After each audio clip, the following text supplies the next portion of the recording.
आए भगवान मोरे नागा बाबा। धरती पर आए भगवान मोरे नागा बाबा। हो धरती पर आए भगवान मोरे नाग बाबा। हो धरती पर आए भगवान मोरे नागा बाबा। हो धरती पर आए भगवान मोरे नाग बाबा।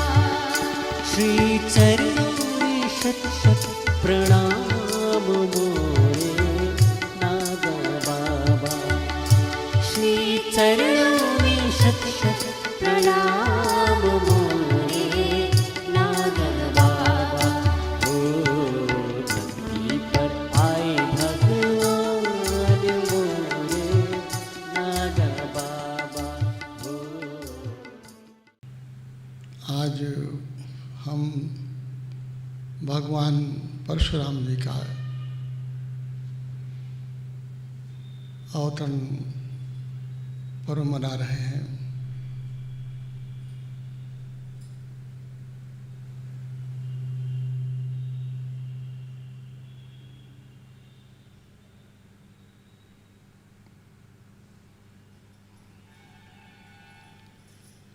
बहुत शुरू से हम बाबा के धाम पर,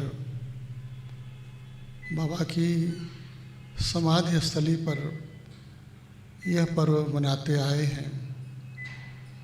इस बार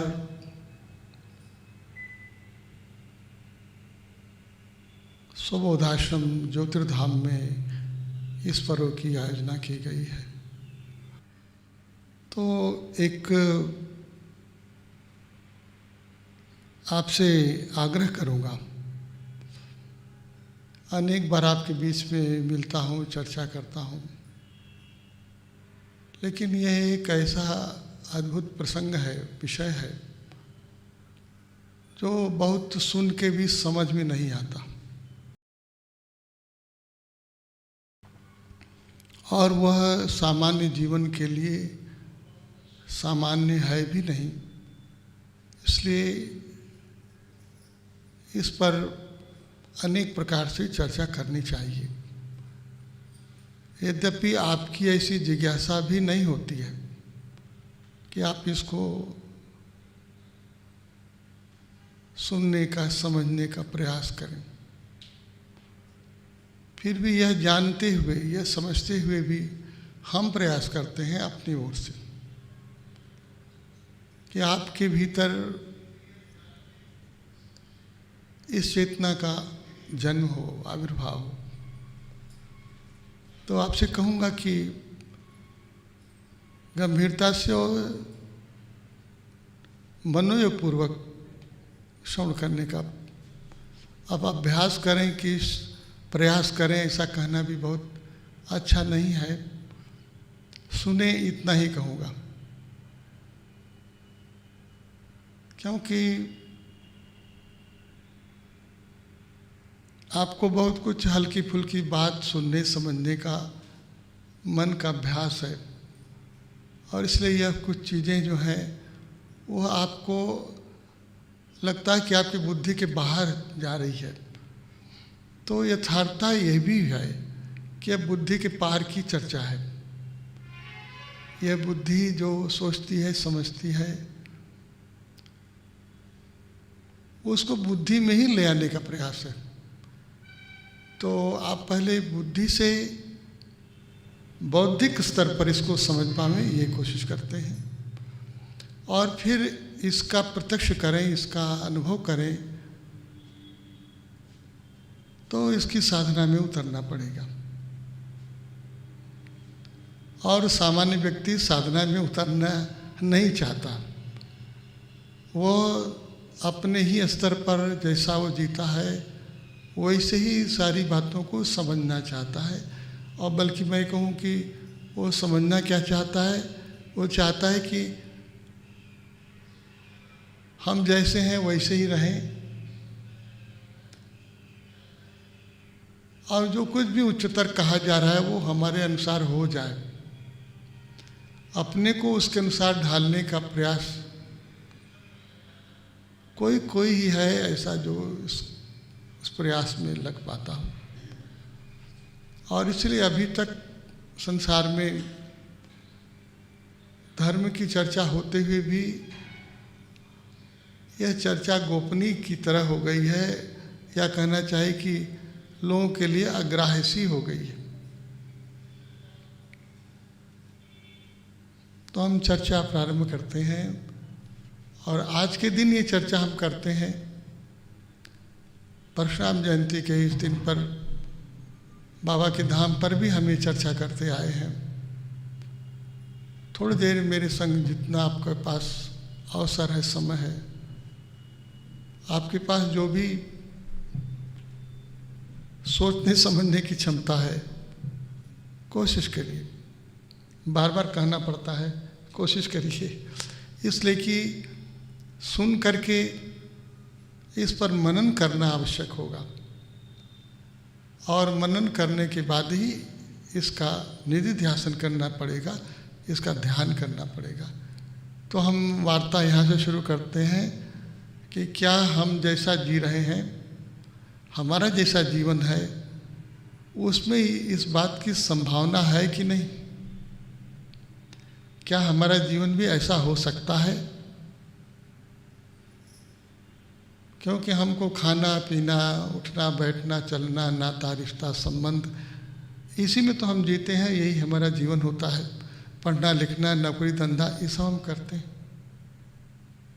तो ये सब करते हुए ये जो उच्चतर ज्ञान है, क्या उसके लायक हम हैं, या हमको इस दिशा में चलने की योग्यता हो पाएगी, या हम चल पाएंगे, या हमको चलना चाहिए? इस प्रकार से हमारे भीतर अनेक प्रकार से सोच विचार जाग सकता है या जागता होगा। तो पहली बात मैं आपसे कहूँगा,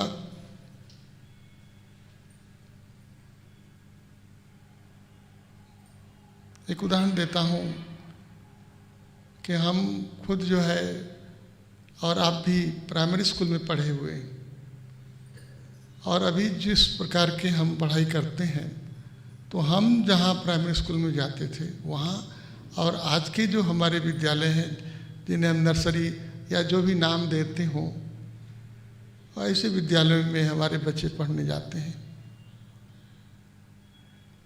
तो अब हमारे ही तरह तो ये पढ़ाई नहीं करते हैं। मेरा आशय यह है कि जैसे हम पढ़ने के लिए जाते थे, तो जाते तो ये भी पढ़ने के लिए, लेकिन जैसा हमारे पास साधन नहीं था, वैसा आज का जीवन नहीं है। इसमें तो साधन भी है। और कभी कभी ऐसा भी लगेगा कि जो हम लोग पढ़ते थे प्राइमरी स्कूल में, बहुत सी चीज़ें हम जानते थे, लग रहा है कि बड़ी मेहनत करके जानते थे, और आज के हमारे बच्चे बहुत सुविधा से शायद हमसे अधिक जानते हैं। ऐसा आपका अनुभव होता होगा। जिन चीज़ों को हम कहते थे कि बहुत कठिन है, नहीं समझ में आता है, हमारे बच्चे बड़े आराम से जानते हैं और कहते हैं बहुत, इसमें क्या बात है। उनकी क्षमता अधिक हो गई हमारे समझ से, ऐसा लगता है। तो क्या हुआ होगा, हमको जो चीज़ समझने में कठिनाई आ रही थी, तो आज हमारे बच्चों को वैसी कठिनाई क्यों नहीं है? उनकी समझ बढ़ गई हमारे से, या पढ़ाने का ढंग बदल गया है? कुछ तो हुआ होगा ऐसा। तो हम दोनों बातों को आपसे कहेंगे। कुछ तो हमारे पढ़ाने का ढंग भी बदला है, और जैसे हम पढ़ाते थे उससे थोड़ा कुछ हम इतर भी पढ़ाना चाहते हैं, पढ़ाते हैं, और इसलिए हमारी समझ भी, हमारे छोटे बच्चों की भी समझ भी बढ़ी है, समझने की उनकी क्षमता भी बढ़ी है। तो मैं आपसे इतना ही कहूँगा कि जो विषय जिसे आप उच्चतर समझते हैं, जो सोचते हैं कि हमारे लायक नहीं है, ये बात भी ऐसी ही है। कुछ तो आप ये जान करके कि ये मैं समझ नहीं पाऊंगा, इसलिए उसको पढ़ने की कोशिश नहीं करते, और कुछ तो ये कि हम जो पढ़ाने वाले हैं आप इसे नहीं समझ पाओगे, इसलिए हम पढ़ाना भी नहीं चाहते। ये दोनों बातें हैं। तो ये दोनों बातों को हम थोड़ा अस्वीकार कर लें। मेरी बात बैठती है? देखिए, मैं इतनी भूमिका क्यों बता रहा हूँ आपको, क्योंकि जो विषय है वो इतना आसान नहीं है, ये सही बात है। फिर भी हम कोशिश करते हैं कि आपको हम पढ़ावें, इसकी बौद्धिक समझ आपको हो सके। तो हम आपसे चाहते हैं कि अब आप एकदम छोटे बच्चे नहीं हैं कि हम आपको क ख ग की तरह ऐसा पिलावें पढ़ावें। कोई छोटे बच्चे हो तो उनके भीतर भी ये बात कही जा सकेगी, लेकिन आप बच्चे तो हैं लेकिन बूढ़े हो गए, तो आपकी जो बूढ़ी दृष्टि है वो आपने जैसे कुछ पढ़ाई किया है वैसे ही आप भी पढ़े हुए हैं, तो आज आप भी नकार सकते हैं इस बात को कि अरे भाई ये बात साधु संतों की है, मेरी थोड़ी है। कोई स्थित प्रज्ञ होता होगा, है ना, ऐसा सोचते हैं। कोई होगा, हमारे लिए कहा हम क्यों ऐसा होंगे, हम होंगे ही नहीं ये मान करके हम बैठे ही हैं।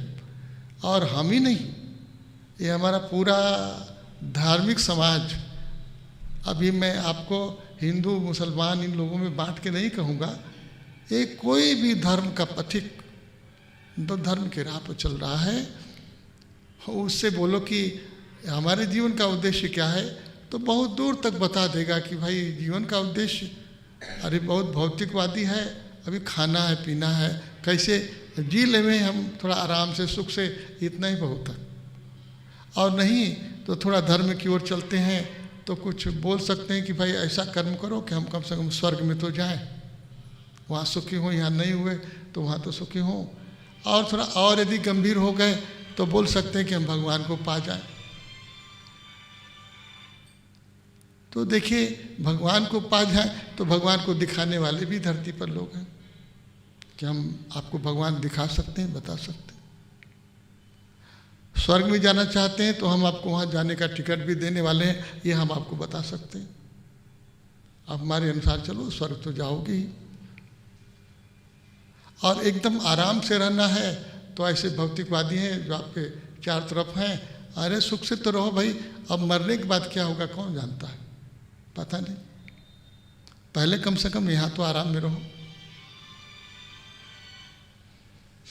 तो हम आपसे कहेंगे कि अब जो हम आपको कहने जा रहे हैं, आज जिस विषय पर हम आपसे वार्ता करेंगे, जिस पर हम बहुत दिनों से करते आ रहे हैं, और सच पूछे तो हम यही वार्ता ही करते हैं, दूसरी बात नहीं करता हूँ।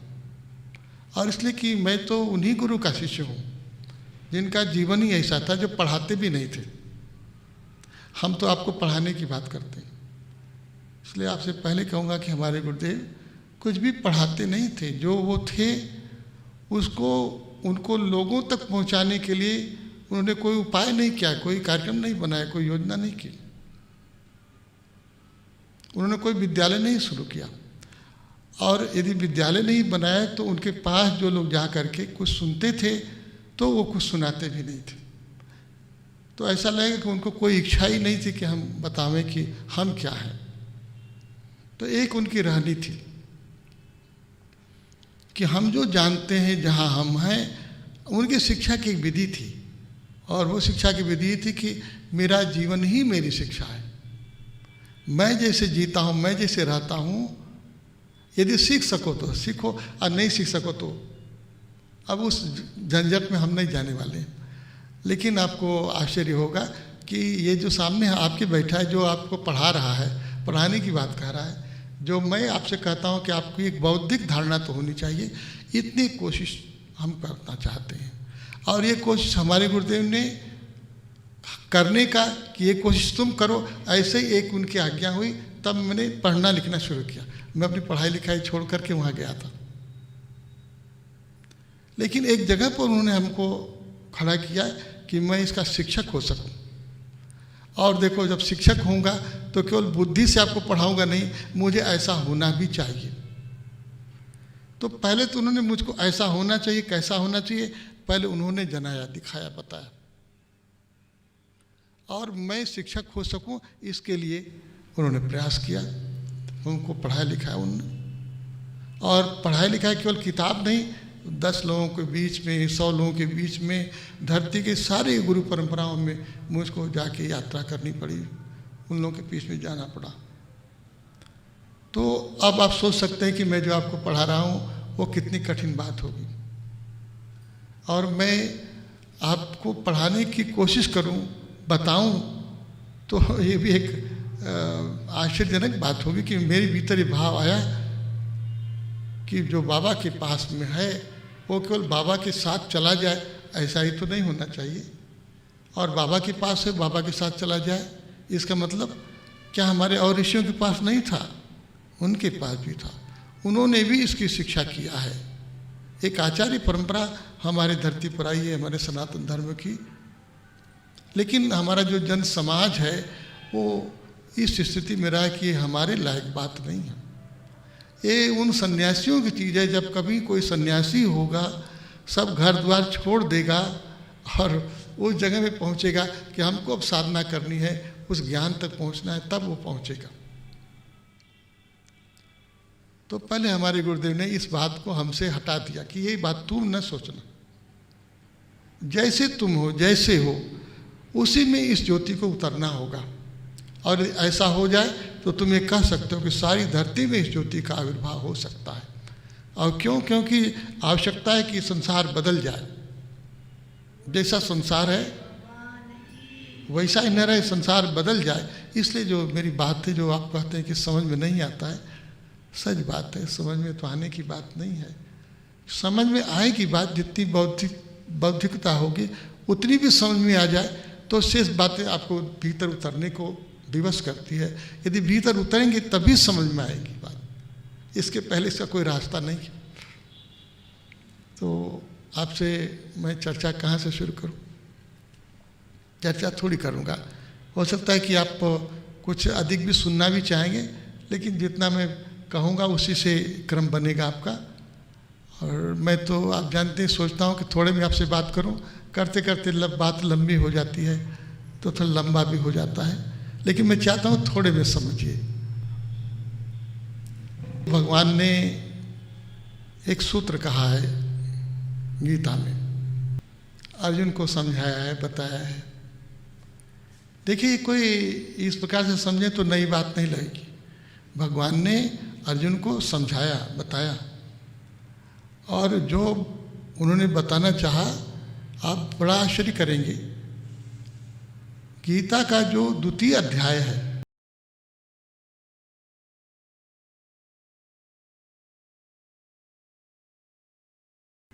गीता के 2वां अध्याय में भगवान ने ये तत्व सुनाया है और ये शब्द भी सुनाया उन्होंने। 2वें अध्याय में, पहला अध्याय तो आप यदि गीता देखेंगे तो वहीं पूर्ण हो जाता है कि अर्जुन बहुत मोह में है, सोचता है कि हम जो हैं क्या करें क्या न करें। तो भगवान से पूछता है कि हम तो कर्तव्य विमूढ़ हैं, मुझे क्या करना चाहिए पता नहीं लगता है, तो आप कृपा करके बताएं कि मुझे क्या करना है। मैं आपका शिष्य हूँ। देखिए, एक ऐसा शब्द बोलता है अर्जुन को, अर्जुन के भीतर एक भावना आई, एक जिज्ञासा आई, मैं आपका शिष्य हूँ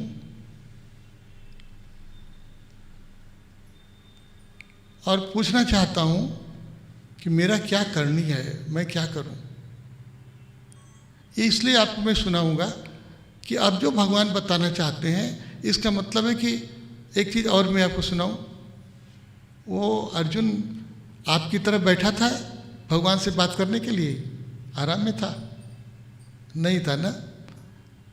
न भगवान से जो पूछा गया उसको बताने के लिए भगवान भी ऐसे आराम से बैठे नहीं थे। न भगवान आराम में सुनाने के लिए बैठे थे और न अर्जुन आराम से सुनने के लिए बैठा था। दोनों युद्ध स्थल में खड़े थे, है ना? युद्ध की भूमि थी और दोनों ओर जो है उस रण क्षेत्र में सेनाएं खड़ी थी। ऐसे समय में अर्जुन पूछता है कि मुझे क्या करना चाहिए। इसका मतलब क्या होगा कि अब जो भगवान बता रहे हैं वो आपके लिए बता रहे हैं ना, सन्यासियों के लिए नहीं बता रहे हैं। नहीं, क्या इसमें देखिए सरल बात है। अब जो भगवान बताना चाहते हैं, ये जो आप सोचते हो कि जब मैं सन्यासी होऊंगा, सब घर बार छोड़ दूंगा, तब मैं समझूंगा, तब मैं समझने लायक होऊंगा, तो ये बात तो विपरीत बात है। ऐसी बात नहीं हो। दोनों युद्ध स्थल में है, सुनाने वाला भी और सुनने वाला भी।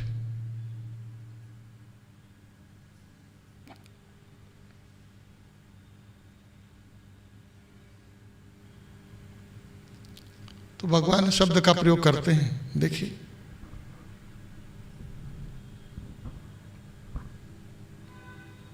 जिस उच्चतर तत्व ज्ञान को पाने के लिए हम सोचते हैं कि हम इसके योग्य नहीं हैं, भगवान सुनाते हैं उस ज्ञान को। हाँ, अब आप कह सकते हैं कि कोई ही अर्जुन ऐसा सुन पाएगा, कोई ही ऐसा ये भी बात सच है। हर कोई तो सुन करके भी नहीं समझेगा, ये बात भी सच है। लेकिन आप ये कह करके मैं अर्जुन नहीं हूं इसलिए मैं सुनना ही नहीं चाहूँगा, ये बात ठीक नहीं है। ये ठीक है कि कोई अर्जुन सुनता है, ये बात सच है।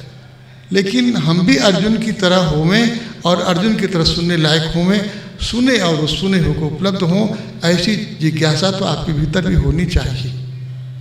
हर कोई अर्जुन की तरह नहीं है, ये बात सही है, लेकिन आप नहीं हो सकेंगे ये कहना, ये आपका तो आलस्य होगा, आपका प्रमाद होगा। तो हम आपसे पहली बात ये कहना चाहेंगे कि भगवान जो सुनाना चाहते हैं, धर्म को यदि हमको जन जन तक पहुंचाना है, तो भगवान जो कहना चाहते हैं, फिर आप ये ना बोलें कि हमारे लायक नहीं है, हम इसके लायक नहीं है, या मेरे लिए नहीं है। ये बात आपको नकारनी तो पड़ेगी। आप स्वीकार करेंगे कि नहीं, मेरे लिए भगवान बोल रहे हैं। यदि आप ऐसा सोचेंगे, आज ख्याल करिए, आज हम अपने छोटे बच्चों को कोई एक लक्ष्य देते हैं ना, पूछते हैं ना कि तुम क्या बनोगे, उसके दिमाग में आता है ना कि हमको क्या बनना है, ऐसा है वैसा है, जैसा भी आप कहते हैं, और धीरे धीरे वो बच्चा अपने से खड़ा होता है और फिर पूछने की जरूरत नहीं होती, वो खुद उसी दिशा में प्रयास करता है। डॉक्टर हो जाओ, इंजीनियर हो जाओ, जो भी होना है, वो अपनी पढ़ाई खुद करता है, बड़ी मेहनत करता है। शायद माता पिता कहते भी होंगे कि अरे भाई थोड़ा तो आराम करो, थोड़ा तो पढ़ाई बंद करो, लेकिन वो कहता खुद भी कि भाई मुझे इतना पूरा करना है, मैं ऐसा ऐसा करूँगा। तो आज यदि आप थोड़ी शुरुआत करेंगे तो आप खुद खड़े हो जाएंगे कि हमको जो है उस दिशा में आगे जाना है। तो कोशिश मैं इतनी आपसे करता हूँ, एक लक्ष्य आपको देता हूँ। ये लक्ष्य संसार का नहीं है। जैसे आप इंजीनियर बनने का, डॉक्टर बनने का एक लक्ष्य पाते हैं और उसके लिए ये बनना चाहते हैं और बनते भी हैं, वैसे एक लक्ष्य सारे संसार के लोगों को मिलना चाहिए। और वो लक्ष्य है कि हमारे जीवन का अंतिम क्या समाधान होगा, कहाँ पहुँचना चाहेंगे। भगवान को पा लेना, लोग बोलते हैं भगवान भी मिल जाए। देखिए, ये भी मैं नहीं कहूँगा, इसलिए नहीं कहूँगा। अब भगवान कैसा मिल जाएगा, जैसा आप सोचते हैं वैसा मिल जाएगा। कोई रूप, कोई रंग, किसी विष्णु जी दिख जाएंगे, चाहे राम जी दिख जाएंगे, ऐसा लोग मिलते हैं। या ऐसा हो जाएगा, ज्योति दिखाई जाएगी, ये सब भगवान नहीं कहते हैं। भगवान जो शब्द देते हैं वो बहुत अद्भुत शब्द है। और आपसे मैं बोलूं कि ऐसा शब्द हमारे गुरुदेव के, जब विग्रह पर मैं देखा, वहाँ पहले बार मैं गया वहाँ, तो मैंने देखा कि बाबा का विग्रह लगा था और स्थित प्रज्ञ श्री नागा बाबा ऐसा लिखा हुआ था उनके विग्रह पर। ये भगवान शब्द मैंने अपनी ओर से बढ़ा दिया, थोड़ा आगे जब मैं बढ़ा तो मैंने ऐसा कर दिया अपने यहाँ से, लेकिन वहाँ शब्द स्थित प्रज्ञ ही लिखा हुआ था। ये हमारे हर मानव का जीवन का लक्ष्य है कि हमको, देखो, भगवान को पा लिए तो हम हुए क्या, इसका क्या प्रमाण है। हमको आत्मा मिल गई, इसका क्या प्रमाण होगा। भगवान कहते हैं कि हमको आत्मा मिल गई, हमको भगवान मिल गया, ये कुछ कहने की चीज़ नहीं है। हमारे गुरुदेव इसलिए कुछ नहीं बोलते थे, मुझे ही देखो, मैं जैसे जीता हूँ, मैं कैसे रहता हूँ, मेरी रहनी कैसे है, इसी में से वो शिक्षा तुम्हें मिलने वाली है। तो ये जो स्थित प्रज्ञ जीवन का आप चाहते हैं कि ये स्थित प्रज्ञता खुद ही एक जीवन संदेश है। ये एक स्थित प्रज्ञता, बाबा स्थित प्रज्ञ थे, वो खुद में ही एक जीवन संदेश थे। वो आपको सिखाएंगे, पढ़ाएंगे, बताएं। और ये जो मैं आपसे कह रहा हूँ कि बौद्धिक जानकारी आपको देनी चाहिए, तो बौद्धिक जानकारी देने के बाद भी आपको वो होना होगा, तभी आप उस दिशा में आगे बढ़ेंगे। तो ये थोड़ी हम कठिन बात है, ये कहने की कोशिश करते हैं ना। एक उदाहरण मैं आपको देता हूँ, और आप सोचेंगे स्थित प्रज्ञ माने क्या होगा, स्थित प्रज्ञ किसे कहेंगे। तो आज हम बहुत उतनी लंबी व्याख्या में भी नहीं जाएंगे, लेकिन आपको हम चाहेंगे कि मोटा मोटा आप समझ पावें। तो भगवान बोल रहे हैं और सरल ढंग से समझ जाएंगे आप। या निशा सर्वभूतानाम, कैसे बोली, आगे बोली, या निशा तस्याम जाग, कैसे, हाँ, या निशा सर्वभूतानाम तस्याम जागर्ति संयमी, है ना? यस्याम जागृति भूतानि सा निशा पश्यतो मुने। समझ, गीता पढ़ें तो समझ में आएगा। या निशा सर्वभूतानाम, जो समस्त भूत प्राणियों के लिए रात्रि है, निशा है। ये भूत प्राणी हम लोग, जो समस्त भूत प्राणियों के लिए रात्रि है, तस्याम जागर्ति संयमी, तस्याम जागर्ति संयमी, जो संयमी पुरुष है वो उस रात्रि में क्या करता है, जो निशा, जो रात्रि है हम भूत प्राणियों के लिए, उस निशा में, उस रात्रि में वो तस्याम जागर्ति संयमी, वो जो संयमी है वो जागता है। यस्याम जागृति भूतानि, और जिसमें सब भूत प्राणी जागते हैं। देखो विपरीत बात है, जब भूत प्राणी जाग जाते हैं, जिस दशा में जागते हैं, जागे हुए रहते हैं, सा निशा पश्यतो मुने, एक परिभाषा करते हैं भगवान। वो उन संयमी पुरुषों के लिए रात्रि होती है, उसमें वो सोए होते। बात समझ में आती, बैठती बात। गीता तो आप पढ़ते हैं ना, एक साधारण सा अर्थ है ये, जो सब भूत प्राणियों के लिए रात्रि है, उसमें संयमी जो है जागता है, और जिसमें सब लोग सोए रहते तो जागता है, और जिसमें सब जागे रहते हैं उसमें वो, इसका क्या मतलब हुआ, उसमें सोया रहता है। मतलब एक अर्थ बताइए आप, पढ़िए। या बोलिए, या निशा, तो या निशा सर्वभूतानां तस्याम जागर्ति संयमी, तस्याम जागर्ति संयमी, यस्याम जागृति भूतानि सा निशा पश्यतो मुने। वो जिसमें सारे लोग सोए होते हैं उसमें वो जागता रहता है, और जिसमें सब जागते रहते हैं उसमें वो सोया रहता है। तो उनकी रात्रि क्या है और उनका दिन क्या है, और मेरा दिन क्या है और मेरी रात्रि क्या है, ख्याल में आता? रात तो वही है, दिन तो वही है जो मेरे लिए, जो आपके लिए। लेकिन उस रात्रि में जब सब दुनिया सोई होगी वो तब जागता रहता है, और जिस दिन में सारे लोग जागते रहते हैं उसमें वो संयमी जो है सोया रहता है। एक सामान्य सीधा अर्थ, एक अर्थ करिए आप, इसका अर्थ करिए, बात पकड़ में आ रही है, इसका अर्थ करिए। एक साधारण सा अर्थ करेंगे तो लगेगा कि तब वो दिन भर जो है वो सोता है और रात भर जागता है। सरल अर्थ है ना। जब हम लोग कार्य व्यापार करते हैं, यहाँ वहाँ करते हैं, तो वो जो योगी है, जो सन्नि में वो सोया रहता है, और जब हम लोग सो जाते हैं तब वो जाग जाता है। सरल अर्थ होगा, ऐसा होगा, ऐसा होगा। तो हमारे धर्म पुरुष लोग कहते हैं कि नहीं भाई, इसका अर्थ थोड़ा गहरा है, ऐसा नहीं है केवल। एक अर्थ तो वही हो गया कि जब सब सोए हैं तो हम जागते हैं, और जब हम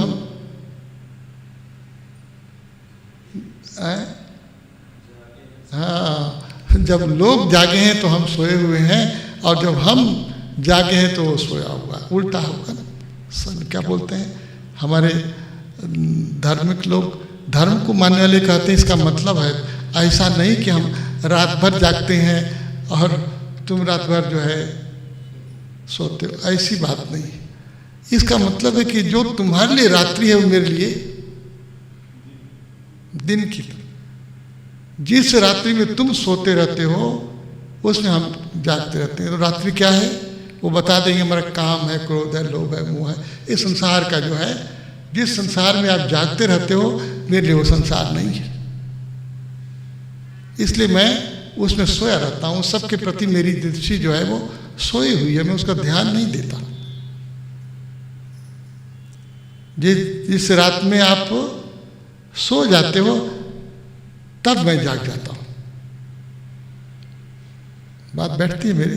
नहीं बैठती। भगवान क्या कहना चाहते हैं? क्योंकि मैं इससे भी एक अलग और तत्व बताना चाहता हूँ, तो इतनी समझ पाए तो फिर आगे बात बढ़ पाएगी। हमारे जो आध्यात्मिक हैं वो कहते हैं कि भाई इतनी बात से भी कैसे बात बनेगी।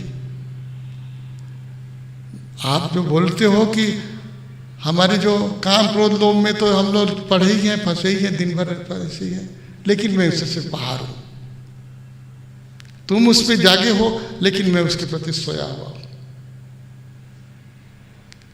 तो तब भी ये कठिन बात है, ऐसा नहीं कि बहुत सरल बात है। तो एक ये भी आध्यात्म का अर्थ। अब जिसको मैं सुनना चाहता हूं थोड़ा और ऊंचे जाइए।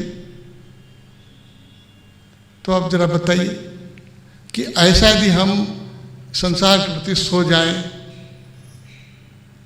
और भगवान के प्रति जाग जाएं, वो भगवान का क्या हमको काम क्रोध लोभ नहीं चाहिए तो चाहिए क्या? हमको प्रेम चाहिए, हमको आनंद चाहिए, हमको सुख चाहिए। तो हम इस दिशा में तो हम जागृत होते हैं, इस दिशा में हम प्रयास करते हैं। तो एक और इसका गहन अर्थ आएगा। गहन अर्थ कैसा आएगा? अब इसको यही जो मैं सुनाना है, जिसको मैं सुना के पूर्ण करना चाहूँगा कि जो भी अच्छा बुरा आप कहते हो कि अच्छे के प्रति जो है संसार जो है, जिसको हम अच्छा समझते हैं वो, और जिसको हम बुरा समझते हैं वो, दोनों में एक अंतर हुआ ना। योगी जिसे खराब समझता है, भोगी जो है उसे अच्छा समझता है, दोनों का विभाग होगा। तो जिस भोग में योगी सोया हुआ है उससे उसका वास्ता नहीं है, उसी भोग में सांसारिक जागा हुआ है, वो उसको वही चाहता। तो इसका परिणाम क्या होगा? तो इसका परिणाम होगा कि हम स्वर्ग में जाएंगे। अच्छी चीज़ों का यदि हम संग्रह करेंगे तो हमारा जीवन जो है अच्छा बनेगा। ये हमारे धर्म की एक नैतिक शिक्षा की तरफ बात होगी कि हम यदि नीति संपन्न हो सकें तो हमको ये संसार तो जैसा भी है, यदि इसमें थोड़ा संयम से हो सकें तो हम इस संसार से पार जो हमारा स्वर्ग है उसको पा सकें। हमारे आध्यात्मिक क्या बोलते हैं? एक अर्थ तो सांसारिक लोगों का हुआ, जागने सोने का। दूसरा अर्थ हमारे धार्मिक लोगों का हुआ। तीसरा अर्थ हमारे आध्यात्मिकों का होगा।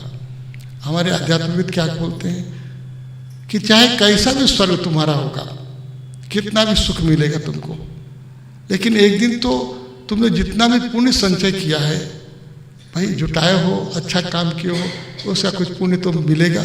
एक दिन होगा कि पुण्य धीरे धीरे स्वर्ग में क्षीण होगा ना।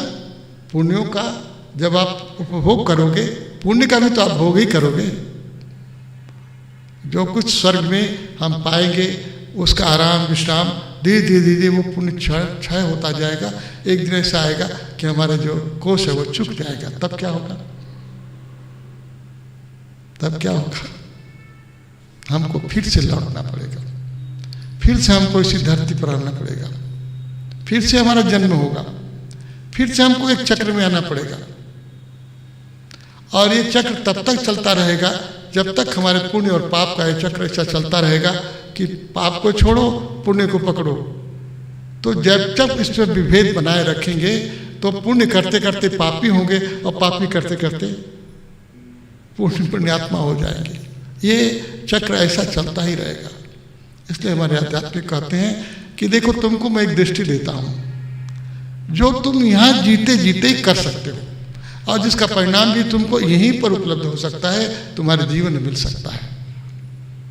आपको बहुत आश्चर्य होगा, आज जो है भगवान परशुराम का जन्मदिन है।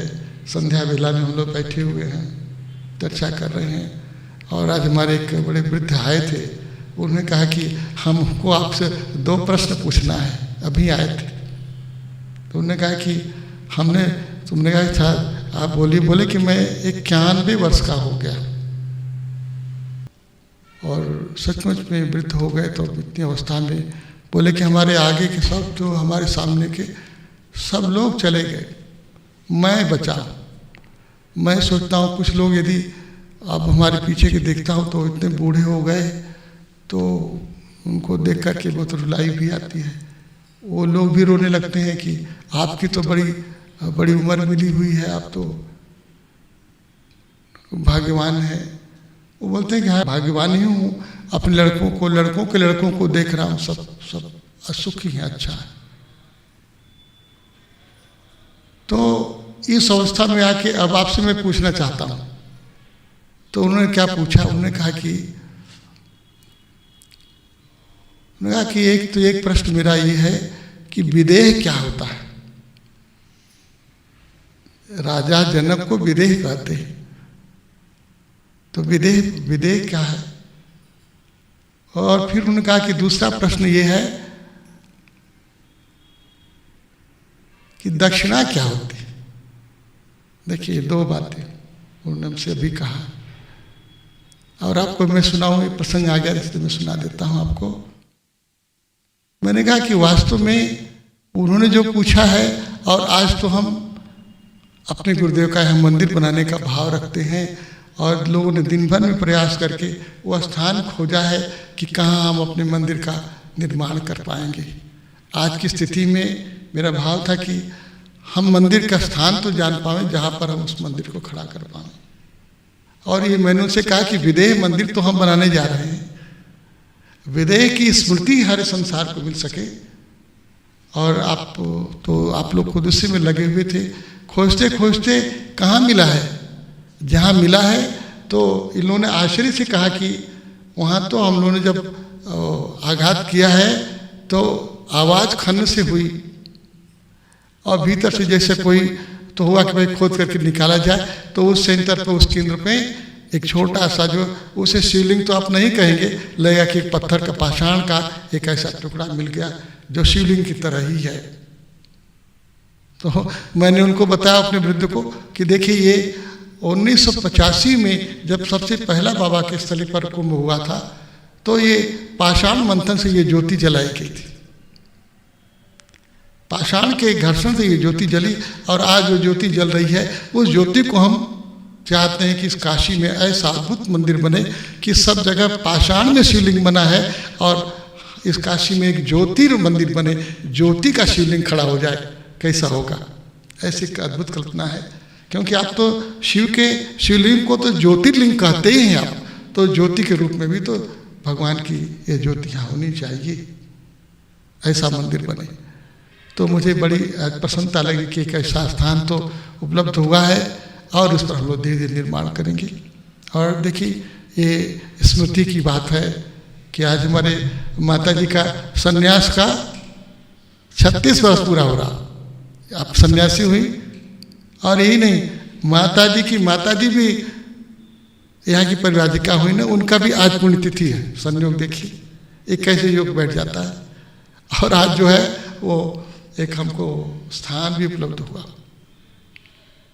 तो इसके पीछे मेरा अब बताना क्या चाहूँगा, इसके पीछे कौन लगा हुआ, मैं, आप, इसके पीछे कौन लगा? मेरी बुद्धि, आपकी बुद्धि, इनकी बुद्धि मिलके क्या करेगी? देखो मैं तुम्हें एक भरोसा देना चाहता हूँ, या निशा सर्वभूतानां तस्याम जागृति सत्यमी, यस्याम जागृति भूतानि सा निशा पश्यतो मुनि। कैसा होगा? ये जो तुम्हारी बुद्धि है, ये तुम्हारी बुद्धि, ये हम आध्यात्मिकों की बात कर रहे हैं, बाबा की बात बता रहे हैं। इन बुद्धियों से जो जीने वाले लोग हैं, चाहे अच्छा चाहे खराब, इस द्वंद्व में रहने वाले, चाहे धार्मिक या अधार्मिक, इन बुद्धियों से पार भी एक बुद्धि है जो तुम्हें मिलनी चाहिए। इस मानव को इस बुद्धि का शिक्षण सारे संसार में हो रहा है। इसी बुद्धि से डॉक्टर बनोगे, इंजीनियर बनोगे, सब बनोगे, लेकिन स्थित प्रज्ञ नहीं बन सकते। इसलिए भगवान ने कहा कि अर्जुन बात को समझो, बात को विचारो, और केवल विचारो ही नहीं, भगवान ने जो कुछ कहा शरणागति ग्रहण करो। भगवान की शरण में होकर के इस बुद्धि से पार हो जाओ। भगवान ने कहा ददामि, तुमको मैं वो बुद्धि दूंगा, ददामि बुद्धि योगम, बुद्धि योग दूंगा जो तुम्हें इस बुद्धि से पार ले जाए। और उसी बुद्धि को प्रज्ञा कहते हैं। तब इस धरती पर प्रज्ञा पुरुष का जन्म हो सकता है। वो बुद्धि जो हम सबको चला रही है, हमारी बुद्धियों को चलाने वाली जो बुद्धि है, वो ये साधारण बुद्धि नहीं है। वो बुद्धि के हाथों में जब हमारी बुद्धि पहुंच जाएगी, अभी हम अपनी बुद्धि की चलाते हैं, हमारी बुद्धि ऐसी कहती है, हमारी बुद्धि ऐसी कहती है। एक क्षण भी अपनी बुद्धि को नहीं छोड़ सकते। अपनी बुद्धि से हिंदू होंगे, अपनी बुद्धि से मुसलमान होंगे, अपनी बुद्धि से हम सब कुछ हो सकते हैं, डॉक्टर होंगे, इंजीनियर होंगे, लेकिन परमात्मा की बुद्धि माम एकम शरणम व्रज। भगवान अपनी बुद्धियों को छोड़ो मेरे प्यारे, मेरी शरणागति में। देखो कैसा अद्भुत लगेगा ना। सरल बात है, वो समझ में नहीं आता, ये समझ में नहीं आता, तो समझ में क्या आता है तुम्हें अपनी बात समझ में आती है, जो किसी बात किसी लायक नहीं है। जन्मे और एक दिन मर जाओगे। अपनी बुद्धि चलाते चलाते चलाते चलाते थक जाओ, पहुंचोगे नहीं वहां। तो आपसे मैं नहीं कह रहा हूं कि अपनी बुद्धि में चलाओ, अपनी बुद्धि चलाओ, लेकिन बुद्धि के पार जो है उसकी तो याद करो आप। शिष्यस्ते हम साधिमाम त्वाम प्रपन्नम। बुद्धि के पार देखो, आश्चर्य करोगे आप। ये जो हमारे परशुराम जी है ना, कहाँ जन्मे थे? अब जो भी शास्त्र जो भी बताता हो, हमारे परशुराम जी के जो पिता है ना, क्या ऋषि है? वो ऋषि क्या नाम है? जमदग्नि। यही हमारे जमानिया है ना, हमको लोग बताते हैं ये जमानिया। बाबा इस पार रहते थे ना, गंगा जी के इस पार रहते थे। वो हमारे जमदग्नि ऋषि का जो है वो स्थल है।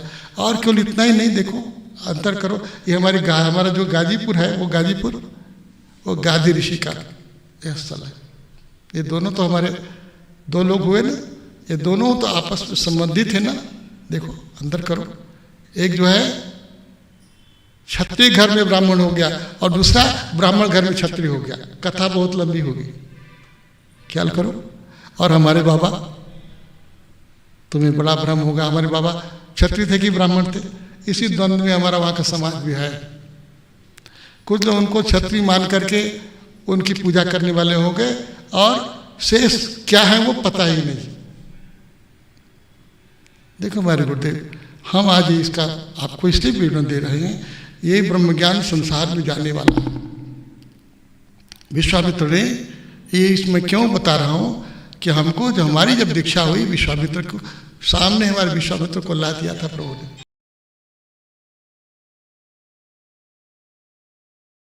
और मैं सुनाना चाहता हूँ, ये दो बातें सुना के पूरा कर दूंगा।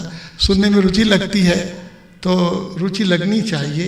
देखो जब बाबा हमको मिले, या मैं बोलूँ कि हमको मिले, कि कहने का अर्थ ये है कि बाबा को मैं पहचान पाया। नहीं तो बाबा के पास गया, मैं नहीं पहचान पाया, नहीं जान पाया। लेकिन बाबा ने एक शब्द कहा, बाबा ने जो शब्द कहा, तस्याम जागृति सन्निधि सा निशा पश्यतो मुनि। मुनि कौन? बाबा ने परिभाषा किया। मुनि शब्द दिया बाबा ने, मुनि, और मुनि शब्द उन्हीं का जो दिया उन्होंने। मुनि, मुनि कौन होगा? कौन होगा? वह पढ़े नीचे पंक्ति, यस्याम जागर्ति भूतानि सा निशा पश्यतो मुनि। जिसके लिए ये संसार में जिस रात्रि में संसार सोया हुआ है, उस रात्रि में जागने वाला सन्निधि है। और वो सन्निधि कौन? जिसके लिए लोगों का जो दिन है वो रात के समान हो जाए। सा निशा पश्यतो मुनि। ऐसे दिन को अंधकार जानने वाला जो है वो मुनि है। जिस प्रकाश में संसार जीता है, उस प्रकाश को अंधेरा जानने वाला जो है वो मुनि है। ख्याल में बात आती है? मुनि कौन होगा? मुनि की परिभाषा करते हैं, वो हमारा मुनि। तो बाबा ने कहा कि मुनि, और आप अपना ही पाँव छोड़ो। मुझे प्रणाम करने की जरूरत नहीं है, अपने को ही प्रणाम करो। तो एक यात्रा प्रारंभ हुई। तो ये जो बुद्धि है हमारी, इस बुद्धि के उपराम हमको जाना होगा। इस बुद्धि से पार जब हम होंगे, तब हम उस जीवन को समझ पाएंगे जो स्थित प्रज्ञ है। ऐसा जो स्थित प्रज्ञ जीवन है, जिस जीवन को पाकर के हमारा जीवन धन्य हो जाने वाला है। आज चर्चा ही पूर्ण करते हैं। तो ये जो विश्वामित्र हैं, वो विश्व के मित्र हो जाएंगे। तो मैं आपसे ये चर्चा करके पूरा करूंगा। हमारे जो परशुराम हैं, क्यों हमने जो है परशुराम की इस जन्मदिन पर और बाबा के इस पर्व को मनाने का क्रम प्रारंभ किया।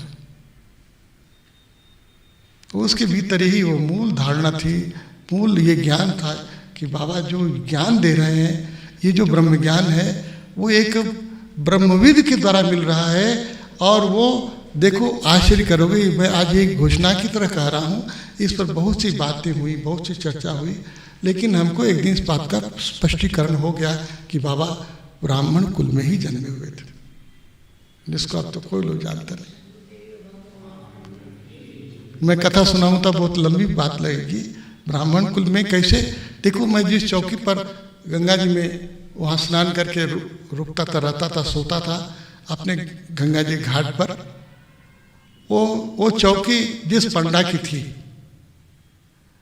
जब मैं काशी आया तो हमको वो एक दिन मिले। उधर ससुमेध घाट पर स्नान कर रहे थे। उन्होंने मुझसे कहा कि वो मुझको देखे, बोले कह रहे कहाँ यहाँ? मैंने कहा कि आपको तो मैं देख के आश्चर्य कर रहा हूँ। वो बोले कह रहे मैं तो अपने गुरुदेव का दर्शन करने आया। तो मैंने कहा कि भाई गुरुदेव आपके यहाँ कहाँ? कौन गुरुदेव? जिनको कह रहे हैं? वो बोले कि स्वामी वीतरागानी जी महाराज, यही मेरे गुरुदेव हैं। बनपुरा में उनका आश्रम है। देखो, मैं चर्चा कर रहा हूँ। बनपुरवा के आश्रम का वो दर्शन करने के लिए हमारे वहाँ से चले थे। और उनके घर पर ऐसे वो अनेक नागा लोगों का वो बड़ा सम्मान करते थे। मैं जानता नहीं था, लेकिन मैं उन्हीं की चौकी पर सोया करता था, उनके घर में भोजन भी करता था। उन्होंने कभी बताया नहीं कि ये जो है हमारे। और तब मुझे पता लगा कि हमारे बाबा, हमारे गुरुदेव, देखो अंतर करो आप, ये जान पाओगे आप। ये मैं जानना भी चाहता हूँ आज के दिन। स्वामी वीतरागानंद जी महाराज के एक शिष्य हुए स्वामी मंगलानंद सरस्वती, परमहंस स्वामी मंगलानंद सरस्वती। ये हमारे गुरुदेव का नाम रहा। तब हमको सन्यासी ने बताया कि उनका नाम नहीं जानते तुम, ये वो है। तो हम चर्चा क्या कर रहे हैं कि ये जो यात्रा आई हुई है, और इसमें से तब मुझे समझ में आई ये बात कि हमारे गुरुदेव खुद जो है ब्रह्मविद थे और ब्राह्मण घर में जन्मे हुए थे। और क्यों घर से निकल के चले आए थे? घर से क्यों चले आए थे? उस कथा को भी सुनाने का अवसर मिले तो सुनाऊंगा। वो कथा भी अद्भुत है कि इसी कर्मकांड को लेकर के, जी जो आप कर्मकांड में लगे हो, वो हमारे आज बूढ़े व्यक्ति ने उन्होंने कहा कि हम लोग तो, मैंने कहा कि आप दक्षिणा की बात करते हो, दक्षिणा की बात करते हो, तो उन्होंने ये कहा कि देवता तो कुछ लेते नहीं, हम तो सब चढ़ा देते हैं, देवता कुछ नहीं लेते। मैंने कहा देवता कुछ नहीं लेते, आपको देने के लिए चढ़ाया जाता है ना, आप तो पाते हो। उन्होंने कहा यही तो बात है कि मैं पाता तो मैं हूँ, दक्षिणा तो मैं लेता हूँ, लेकिन आप कहते हो देवता को दक्षिणा कौन दे रहे? देवता कहाँ दक्षिणा लेते? मैंने कहा कि दीक्षाप्नोति दक्षिणाम, पढ़ते हैं आप लोग। मैंने उनको बताया कि दीक्षा के द्वारा जब कोई दीक्षित करता है तब तो दक्षिणा का अधिकारी होता है। और दीक्षा कौन देगा? जो जनक होगा, जो विदेह होगा।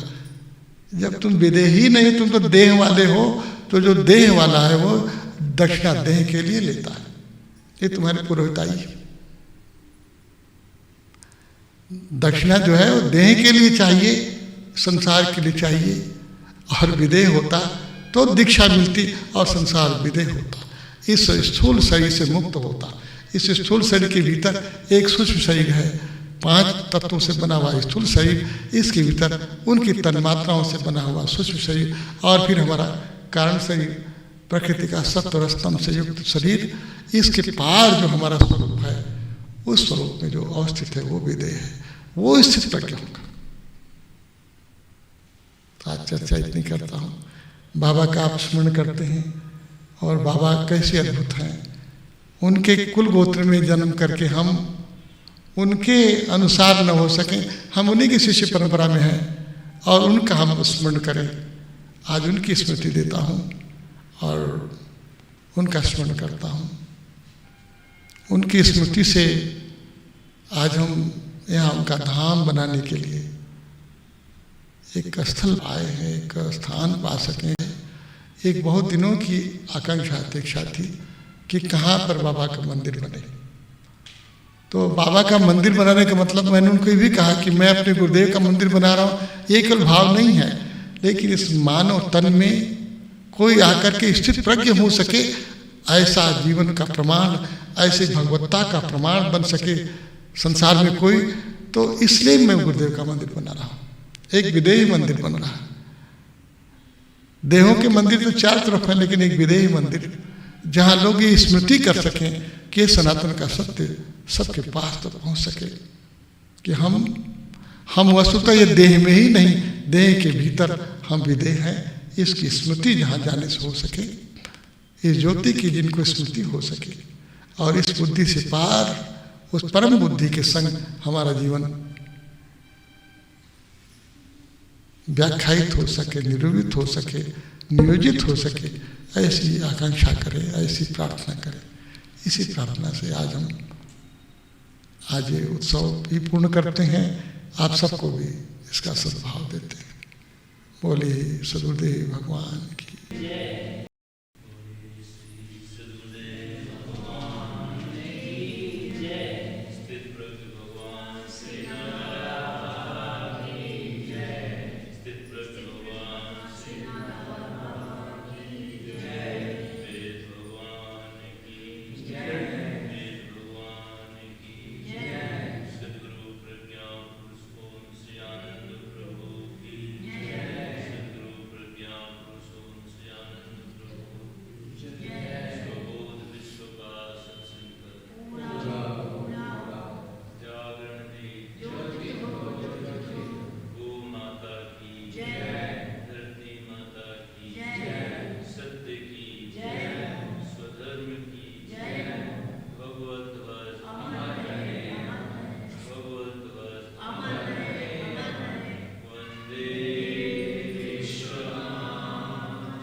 तो ये जो है कुंभ हम लोग का नज़दीक आ गया, निकट आ गया। आज मंदिर के निर्माण से हम कुंभ की शुरुआत कर रहे हैं। इसी भाव से मंदिर के इस निर्माण में हम सबको पूरे मनोयोग से लगना है, इतना ही भाव देता हूँ। आज का यही संकल्प होना चाहिए। बोलिए सद्गुरुदेव भगवान की